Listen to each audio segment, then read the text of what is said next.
ایک دوسرے کے راستے بہت بند کے لیے مزید راستے بند نہ کرو، راستہ نکالو، انا کو نہیں چھوڑو گے تو ملک تباہ ہو جائے گا۔ Chairman P T I barrister Gohar کا لاہور میں پی ٹی آئی کے جلسے سے خطاب، کہا ہمارے جلسے کے این او سی سے امریکہ کا ویزا جلدی اور آسانی سے مل جاتا ہے۔ سلمان اکرم راجہ نے خطاب میں کہا 8 فروری کے فریب سے جھوٹی حکومت بنائی گئی، اب جھوٹی حکومت آئین میں ترامیم کرنا چاہتی ہے، اس کے خلاف لڑنا ہوگا۔ لطیف کھوسہ بولے حکمرانوں نے آئین پر شب خون مارنے کی کوشش کی، ملک کو لوٹنا بند کرو ورنہ عوام بنگلہ دیش کی طرح بھگا دیں گے۔ پی ٹی آئی نے کہانا مویشی منڈی میں میدان سجایا تھا۔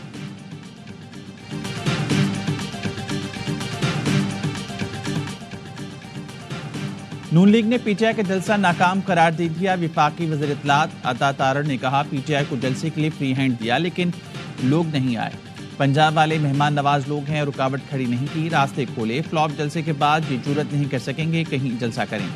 پی ٹی آئی رہنماؤں نے عدلیہ کے خلاف بھی ہرزہ سرائی کی، این آر او نہیں ملے گا، مقدمات کا سامنا کرنا پڑے گا۔ وزیر اطلاعات پنجاب اسما بخاری نے کہا آج پنجاب سے تحریک انصاف کا خاتمہ ہو گیا۔ مریم نواز کی کارکردگی کے بعد پنجاب کے لوگوں نے فتنہ فساد کو مسترد کیا۔ لاہور سے 1600 لوگ جلسے میں آئے، زرتاج گل کے ساتھ 100 سے 150 لوگ آئے۔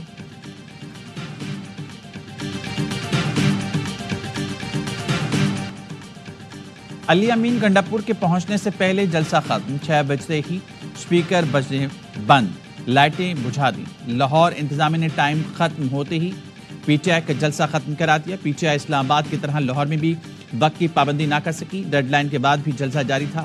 پولیس کو اسٹیج تک آنا پڑا، قیادت کو اسٹیج سے اترنے کی درخواست کی، ڈی جے سے ساؤنڈ سسٹم بند کرایا، جلسہ گاہ میں اندھیرا چھایا، کارکن موبائل جلا کر جلسہ گاہ روشن کرنے کی کوشش کرتے رہے۔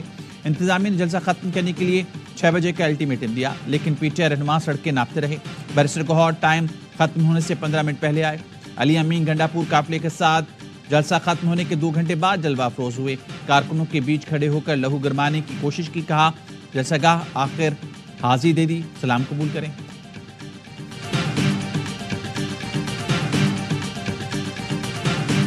وزیر اعلیٰ خیبر پختونخوا کو جلسہ گاہ پہنچنے میں شدید دشواری کا سامنا، پنجاب حکومت نے دعووں کے برعکس کنٹینرز لگا کر راستے بند کر دیے۔ علی امین گنڈاپور جلسے کے راستے میں رکاوٹیں دیکھ کر غصے میں آ گئے، بندوق کا بٹ مار کر راستے میں کھڑے ایک ٹرالر کا شیشہ توڑ ڈالا۔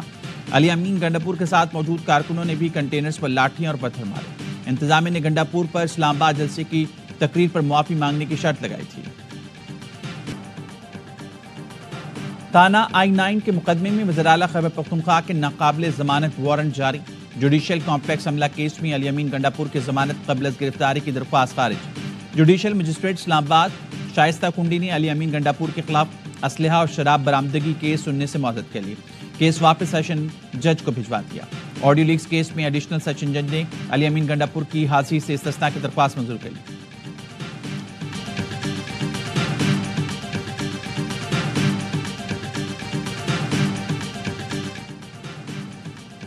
وزیر اعظم شہباز شریف لندن پہنچ گئے، ہائی کمشنر ڈاکٹر محمد فیصل اور دیگر عملے نے استقبال کیا۔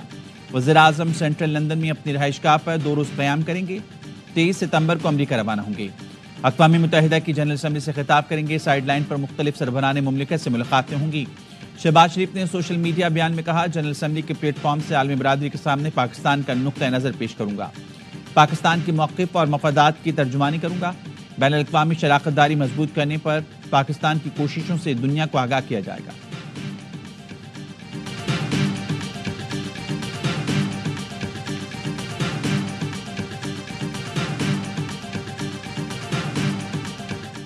مخصوص نشستوں پر 14 ستمبر کو اکثریتی ججز کی وضاحت پر چیف جسٹس آف پاکستان نے 9 سوالوں کا جواب مانگ لیا۔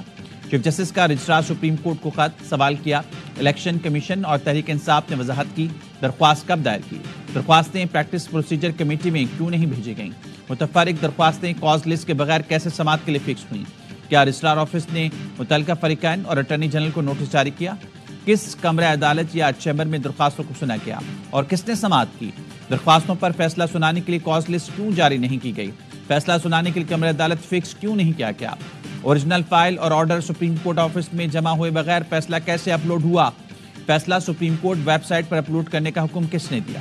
مخصوص نشستوں کا اکثریتی فیصلہ سنانے والے 8 ججز نے 14 ستمبر کو وضاحت جاری کی تھی۔